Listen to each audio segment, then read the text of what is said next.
کبھی زندگی میں ایسا لگا ہے کہ جیسے سامنے کے سارے دروازے بند ہو گئے ہوں؟ آج کی یہ کہانی ایک ایسے ہی لمحے کے بارے میں ہے، اور اس ایک آخری دروازے کے بارے میں جو شاید کبھی بند نہیں ہوتا۔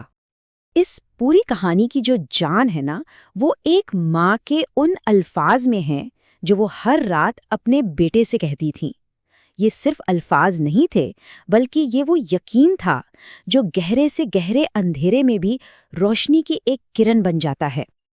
لیکن تب کیا ہوتا ہے جب واقعی ہر دروازہ بند نظر آئے، جب ہر کوشش ناکام ہو جائے؟ یہی وہ سوال ہے جس کا سامنا ہماری کہانی کے مرکزی کردار الیان کو کرنا پڑا۔ تو آئیے الیان کی دنیا میں چلتے ہیں، ایک ایسی دنیا جہاں دیواریں کمزور اور ٹوٹی ہوئی ہیں، لیکن امید بہت مضبوط ہے۔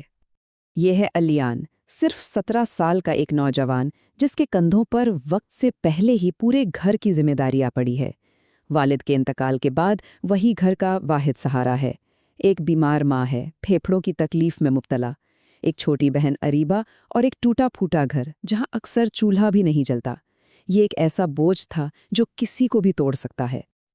اور پھر آتی ہے وہ ایک ایسی رات جب حالات الیان کی ہمت کا آخری امتحان لینے پر تل جاتے ہیں۔ ذرا تصور کریں، ایک خوفناک طوفان، بارش ایسی کہ جیسے آسمان پھٹ پڑا ہو، اور تیز ہوائیں سب کچھ اڑا لے جانے کے در پہ ہوں۔ اور اس طوفان کے بیچ ان کے کمزور سے گھر کی چھت بھی جواب دے جاتی ہے۔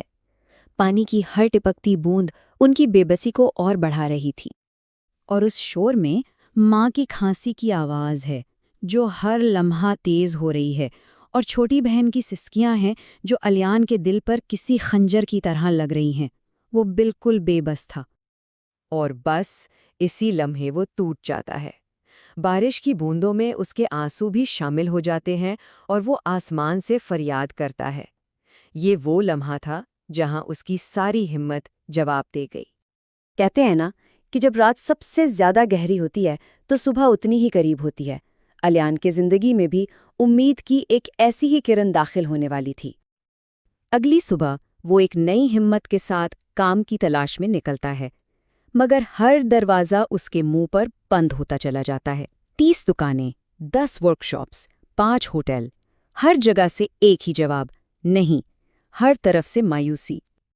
بالکل اسی وقت جب وہ ہمت ہارنے ہی والا تھا، ایک اجنبی بزرگ اس کے پاس آتے ہیں۔ ان کی آنکھوں میں ایک عجیب سی شفقت تھی، اور ان کے الفاظ الیان کے بجھتے ہوئے دل میں ایک نئی امید جلا دیتے ہیں۔ امید کی چنگاری تو مل گئی، لیکن اب اس چنگاری کو جلائے رکھنے کا وقت تھا۔ اب شروع ہوتا ہے الیان کے صبر کا اصلی امتحان۔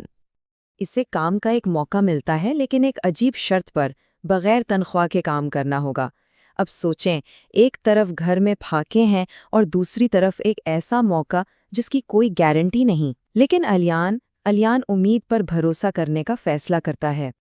دن گزرتے جاتے ہیں، پہلا دن، 10واں دن، پھر 20واں دن، وہ بس لگا رہتا ہے۔ صبح سے شام تک سخت محنت کرتا ہے، اور اس کی طاقت کیا تھی؟ صرف وہ ایک امید جو اسے روز آگے بڑھنے کا حوصلہ دیتی تھی۔ اور پھر آخرکار وہ دن آ ہی جاتا ہے، وہ لمحہ جس کا اسے انتظار تھا، جب تقدیر کا وہ آخری دروازہ کھلنے والا تھا۔ ایک دن ورکشاپ میں ایک ایسی بائک آتی ہے جسے کوئی ٹھیک نہیں کر پا رہا ہوتا، سب ہار مان لیتے ہیں۔ تب الیان آگے بڑھتا ہے، اور اپنی مہینوں کی محنت اور لگن سے صرف 2 منٹ میں، جی ہاں، صرف 2 منٹ میں وہ مسئلہ حل کر دیتا ہے، اور وہی لمحہ اس کی زندگی بدل دیتا ہے۔ جب وہ اس دن گھر لوٹتا ہے تو اس کی آواز میں ایک نئی زندگی ہوتی ہے۔ اس کے یہ الفاظ صرف ایک خوشخبری نہیں تھے، بلکہ اس کے صبر اور یقین کی جیت کا اعلان تھے۔ اور اس ایک دن کے بعد سب کچھ بدل جاتا ہے۔ ماں کو شہر کا بہترین علاج ملتا ہے، بہن کے خوابوں کو اڑان مل جاتی ہے، اور ان کا ٹوٹا پھوٹا گھر خوشیوں سے بھر جاتا ہے۔ کچھ عرصے بعد الیان کی ملاقات پھر انہی بزرگ سے ہوتی ہے، اور تب ایک راز کھلتا ہے۔ وہ بتاتے ہیں کہ وہ خود بھی کبھی الیان کی طرح ٹوٹ چکے تھے، اور اب وہ امید کی اسی شمع کو آگے بڑھا رہے ہیں تاکہ کوئی اور ہمت نہ ہارے۔ تو اس پوری کہانی کا سبق کیا ہے؟ شاید یہی کہ جب انسان اپنی طرف سے پوری کوشش کر لیتا ہے نا، اور پھر معاملہ اللہ پر چھوڑ دیتا ہے، تو پھر ایسے راستے کھلتے ہیں جن کا اس نے کبھی سوچا بھی نہیں ہوتا۔ تو آخر میں ایک سوال، ہماری زندگی میں وہ کون سا آخری دروازہ ہے جس کے کھلنے کا ہم سب انتظار کر رہے ہیں؟ شاید اس کا جواب اسی ہمت اور یقین میں چھپا ہے جس نے آلیان کی دنیا بدل دی۔